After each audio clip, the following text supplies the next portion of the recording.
recent story from a week or so ago, break barriers and build relationships with multicultural consumers. See, the Wine Industry Network. This is a story from Melanie Young in the Wine Industry Network. Statistics show the buying power of Black Americans, Asian Americans, and Latinx consumers is stronger than ever. Yet these audiences are often overlooked or under-budgeted in wine marketing. Now is the time to reprioritize. So again, there is the reveal in the headline or in the intro.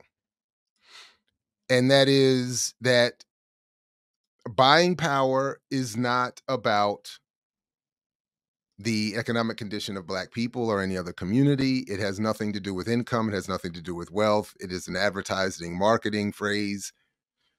And specifically when targeting Black audiences, as is partially the case here, it is weaponized.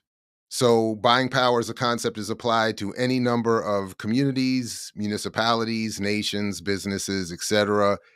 But it takes on a different connotation when applied to Black America in particular and to other oppressed communities by extension.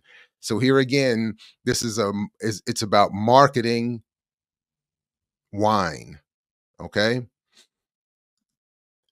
According to management consulting firm McKinsey & Company, Black consumers' collective economic power is set to expand from about $910 billion in consumption in 2019 to $1.7 trillion in 2030.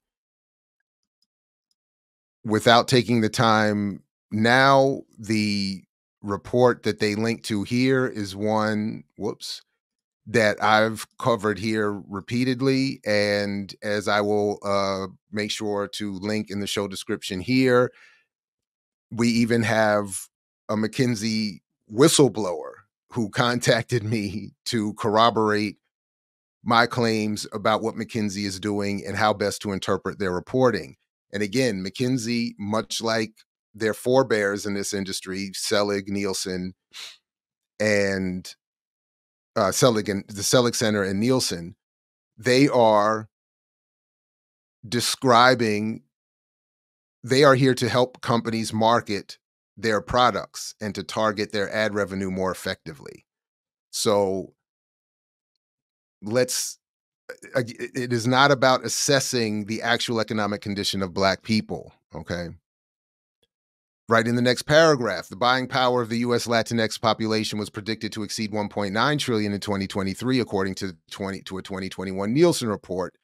And the Asian American Advertising Federation reports that the collective purchasing power of Asian Americans exceeds $1.6 trillion.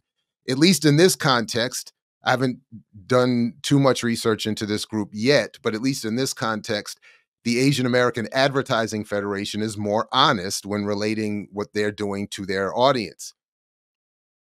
It seems to end up in Black targeted media as though these numbers are coming from the highest levels of the most well-studied economic assessments meant to determine the condition and the pathway out of that condition for Black people. And that's not what is happening here. It is an advertising situation.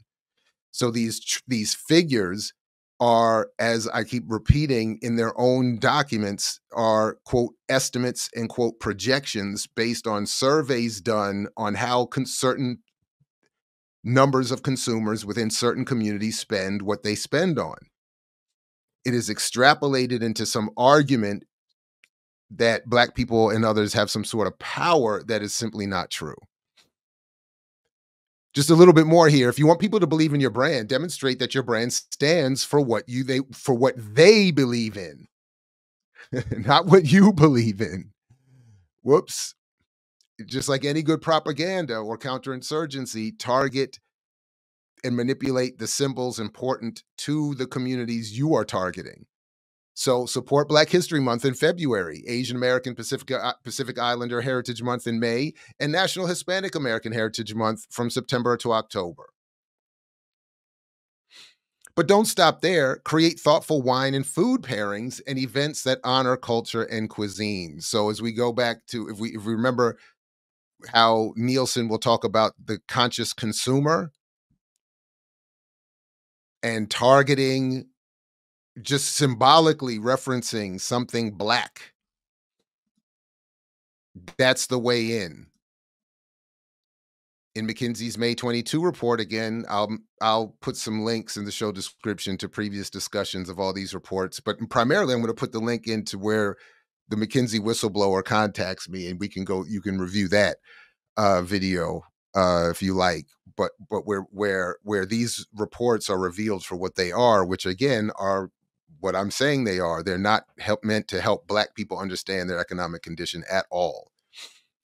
In McKinsey's May 2022 report, Marketing to the Multifaceted Black Consumer, Shelley Stewart II writes, Black consumers are much more likely to seek out and place emphasis on brands that are trustworthy, have a clear social mission, appeal to their cultural values, and generally have credibility among the Black community. Again, this goes back to, if you remember, even when we had our back and forth with Dr. Julian Malveaux, and she put me onto the $30 billion Negro book from her mentor. And he said the same thing. So this is a well-studied, long argued, well, I don't know about well-studied, but a long argued point about reaching Black consumers. Not to help them understand the economic condition of Black people. It's meant to help them market their stuff. So somewhat related, I somehow missed this during my hate on Cryptoganda. But did you all, I'm even just gonna play, I'm gonna let you hear it from this so this channel I actually have come to really appreciate. I don't let's see. It well, I'll link to it in the show description. I don't know why the name doesn't come up here. Um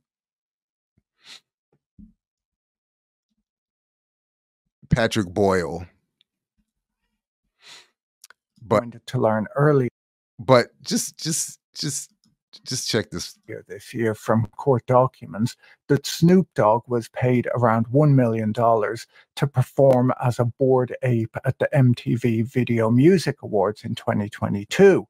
I suppose it makes sense that they paid him to do this. As a quick look at YouTube shows that the official music video of his Bored Ape song only got 3,600 views over the last 2 years, and at least 3,500 of those views were me. It's basically been on repeat play here the whole. All right.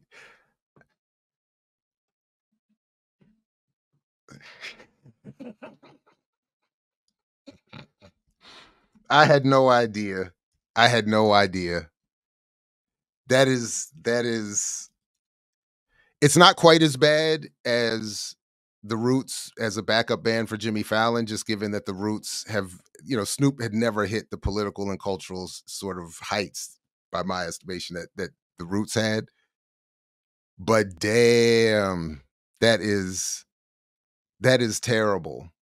But again, just somewhat related even to what we're going to talk about in a minute. But the marketing of these products to Black communities often, I don't know to what extent Snoop was doing it, often involved claims that this was the pathway out of some economic inequality.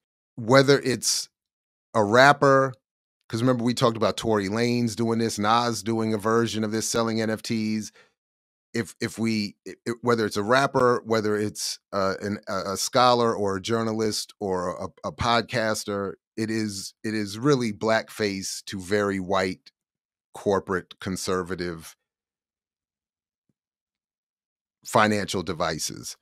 Whether they're claiming to be a bank and it's fintech, as we're going to come back to, or whether it's an NFT, whether it's a cryptocurrency of some other kind. I mean, it is whether it's just in general, invest a certain way and you can close divides. All of these things are black fronting for blackface fronting for white corporate commercial product.